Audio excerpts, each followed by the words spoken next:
আমাদের গাড়ি চলে আসছে, আমরা এখনই রওনা হয়ে যাব বাগদাদের উদ্দেশ্যে। বাগদাদে আছে ইমাম কাজম রাদিয়াল্লাহু আনহুর রওজা শরীফ। আজকে ওনার রওজা শরীফ জিয়ারত করার জন্য বের হলাম। আসসালামু আলাইকুম, কি অবস্থা? সবাই কেমন আছেন? আশা করছি ভালো আছেন। আলহামদুলিল্লাহ, আল্লাহর রহমতে আমিও ভালো আছি। আবারও চলে আসলাম আপনাদের মাঝে নতুন আরেকটা ভিডিও নিয়ে। আশা করছি ভিডিওটা শেষ পর্যন্ত দেখবেন। দেখতেছেন আমরা ফাস্টফুড নিয়ে গাড়াগাড়ি করতেছি, আমাদের ফাস্টফুডগুলো চেক দিতেছি ফাস্টফুড ঠিক আছে কিনা।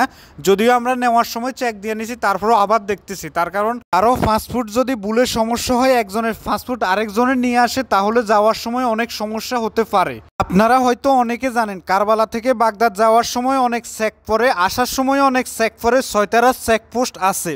তাই বলে সব কিছু মিলে সতর্ক থাকা ভালো। তার কারণ আমাদের যদিও আকামা বিশেষ সব কিছু আছে, যদি একটা জিনিস ভুল করে না নিই তাহলে কিন্তু আমাদের মুখের কথাই ছেড়ে দিবে না। আমাদের গাড়ি ছেড়ে দিছে ইনশাল্লাহ কারবালা টু বাগদাদের উদ্দেশ্যে। সবাই দোয়া রাখবেন, সাথে থাকবেন ইনশাল্লাহ। আমি ইমাম কাজম রাদিয়াল্লাহু আনহুর রওজা শরীফ দেখানোর চেষ্টা করব আজকের ভিডিওতে। জীবনে প্রথমবার ইমাম কাজম রাদিয়াল্লাহু আনহুর রওজা শরীফ জিয়ারত করার জন্য বের হলাম। কারা কারা আমার মতন প্রথমবার ইমাম কাজম রাদিয়াল্লাহু আনহুর রওজা শরীফ দেখার জন্য অপেক্ষা করতেছেন, অবশ্যই সেটা কমেন্ট করে জানিয়ে দেবেন। ইনশাআল্লাহ ভিডিওর শেষের দিকেই ইমাম কাজম রাদিয়াল্লাহু আনহুর রওজা শরীফ দেখাবো। কারবালা থেকে বাগদাদ কিন্তু অনেক দূর। যারা ইরাকে আছেন তারা অবশ্যই জানেন, যারা জানেন না তাদের উদ্দেশ্যে বললাম আর কি। তো ধৈর্য সহকারে ভিডিওটা দেখেন শেষ পর্যন্ত। ইরাকের কিছু ঐতিহাসিক জায়গাও দেখানোর চেষ্টা করব। এটা হলো ইরাকের কারবালা। আমি এখনো কারবালায় আছি, আমাদের গাড়ি এখনো কারবালাতে আছে। দেখতেছেন মোটামুটি পরিবেশটা অনেক সুন্দর, কোনো হইচই নাই। ইনশাল্লাহ আমাদের গাড়িও চলতেছে, আমিও বসে আছি। গাড়ির ভিতরে ঘুমাই যায় কিনা সেটা জানি না, আমার কিন্তু ঘুমাইতেছে। কারণ রাস্তা অনেক ভালো, আমার কাছে আরাম লাগতেছে। যে কোনো মুহূর্তে আমার ঘুমও আসতে পারে, তাই বললাম আর কি। দেখতেছেন রাস্তায় কোনো মানুষজন নেই, হালকা পাতলা কিছু গাড়ি আছে আর বিল্ডিং কিছুটা দেখা যাইতেছে। এই দেশে কিন্তু অনেক মরুভূমি আছে। আমি কিন্তু শহরে আছি, এই কারণে মরুভূমি দেখাইতে পারতেছি না।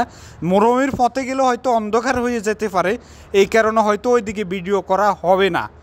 যাই হোক, অবশেষে আমরা বাগদাদে চলে আসছি। দেখতেছেন আমি গাড়ির তো নেমে পড়লাম। তো এখন অজু করব, অজু দিয়ে ইনশাল্লাহ ইমাম কাজম রাদিয়াল্লাহু আনহুর রওজা শরীফ জিয়ারত করতে ঢুকে যাব। এখন আমি অজুখানা খুঁজতেছি, তার কারণ আমি তো এখানে আর কখনো আসিনি। অজুখানা কোন দিক দিয়ে সেটা জানি না। জীবনে প্রথমবার ইরাকের বাগদাদে আসলাম। অনেক খোঁজাখুঁজির পরে অজুখানা পেয়ে গেলাম। ইনশাল্লাহ অজু দিয়ে কিছুক্ষণের ভিতরে ইমাম কাজম রাদিয়াল্লাহু আনহুর রওজা শরীফ জিয়ারত করতে ঢুকে যাব। আর বেশি সময় নেই, অল্প কিছুক্ষণের ভিতরে। দেখতেছেন ইমাম কাজম রাদিয়াল্লাহু আনহুর রওজা শরীফ যেই ঘরটার ভিতরে, ওই ঘরটার সামনে আমি এখন আছি। এখানে অসাধারণ একটা মাঠ আছে, দেখতেছেন। আমি মাঠটাও আপনাদেরকে দেখানোর চেষ্টা করতেছি। ফোলাফাইন খেলাধুলা করতেছে, কিছু মানুষ পিছনে হাত দিয়ে হাঁটতেছে, তার কারণ অনেক ঠান্ডা হইতেছে। এটাই সেই ইমাম কাজম রাদিয়াল্লাহু আনহুর রওজা শরীফ। যারা প্রথমবার দেখতেছেন অবশ্যই আমিন লিখে যাবেন। ভিডিওটা শেয়ার করে দিয়ে অন্য আরেক বাইকেও দেখার সুযোগ করে দিবেন। এই রওজা শরীফটা হলো ইরাকের বাগদাদ শহরে। আমার কথার ভিতরে অনেক ভুল ত্রুটি হতে পারে, সবাই ক্ষমার দৃষ্টিতে দেখবেন। আজকের জন্য এই পর্যন্ত, দেখা হবে ইনশাআল্লাহ নতুন কোনো ভিডিওতে। আল্লাহ হাফেজ।